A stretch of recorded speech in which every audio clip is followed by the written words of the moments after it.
Bos, hari gini tempat makan makin menjamur di mana-mana ya. Dari kafe yang fancy-fancy sampai warung di pinggiran jalan gak berhenti diserbu berbagai kalangan. Eits, tapi gampang-gampang susah bos kalau mau bikin usaha kuliner tuh. Mesti ada yang unik biar customer makin ngelirik, terus melipir deh. Nah, kayak kuliner tendaan yang satu ini bos. Jangan anggap remeh tempatnya ya. Kalian harus lihat porsi menu yang disajikan. Dijamin bikin ngiler deh. Gilanya, omset per bulan bisa buat beli mobil baru sampai ratusan juta bos. Wah, wajib nih kenalan sama ownernya buat jajan steak sekaligus belajar bisnisnya. Come on! Mau tahu rahasianya kenapa stik tendaan yang saya punya ini selalu rame dan bisa viral? Kalau gitu ikutin keseruannya, tetap di Cuan Bos!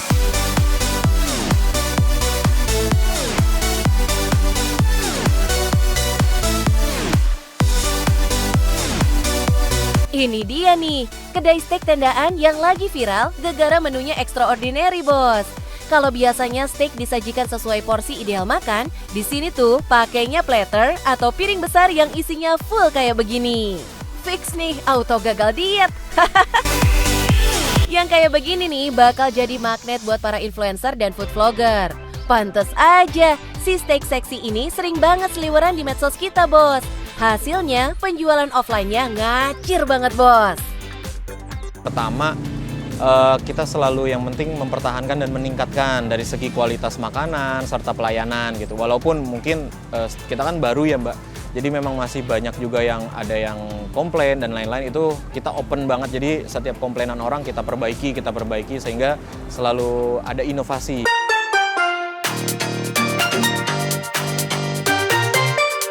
Tuh bos, emang kalau kritik dan saran dikelola dengan baik, value bisnis pasti ikutan naik. Jadi pengen tahu nih, omset yang dikantongin bisa tembus berapa sih mas? Kalau omset, ya kalau kita bicara per hari ya Kak ya, ya kalau weekdays kurang lebihnya bisa 7-9. Kalau weekendnya itu kurang lebih ya 10-15. Wow, kalau sehari 9 jutaan dikalikan 30 hari, berarti dalam sebulan Mas Dika bisa ngantongin doku hampir 300 jutaan bos. Sedep nggak tuh?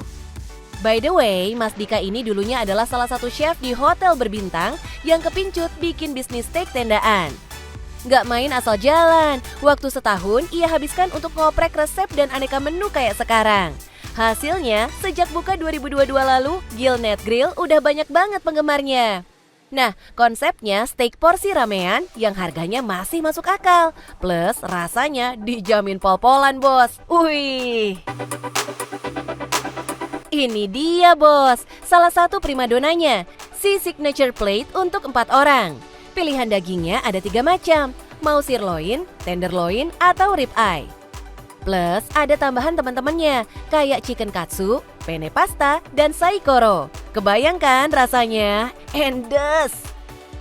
Nah kebetulan juga memang karena udah lama di dunia perstikan gitu, jadi makanya di sini punya ide untuk membuat kedai steak yang memang harganya terjangkau, yang dimana semua kalangan bisa menikmati, tapi juga kualitasnya tidak murahan gitu. Kalau labelingnya itu kan Meltik ya Kak ya. Jadi steak yang sedang memang booming di di Jakarta, terutama deh kita bicara Jakarta. Jadi steak Meltik itu steak yang memang ibarat kata dengan cost yang versi murah, tapi orang bisa menikmatinya tuh empuk dagingnya. Sumpah bos, aneka steak yang tampilannya mengesankan ini harganya mulai dari 80 ribuan. Nah, kalau pengen asyiknya rame-rame, pesen dah tuh yang platter series. Harganya mulai dari 125 sampai 300 ribuan. Oh ya, untuk tingkat kematangannya bebas pilih ya bos. Mulai dari rare, medium, sampai well done. Kerennya lagi, semua daging di sini tuh adalah daging import berkualitas yang tekstur dagingnya udah pasti lembut dan emang pas banget dijadiin steak.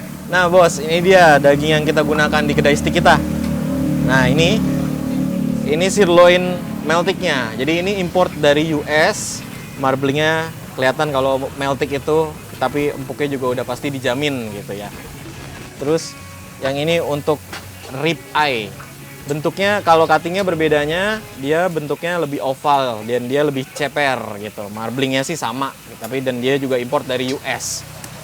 Nah, kalau yang ini tenderloin, dia tuh cuttingnya lebih bulat kecil, tapi dia lebih tebal karena kontur lemaknya lebih banyak.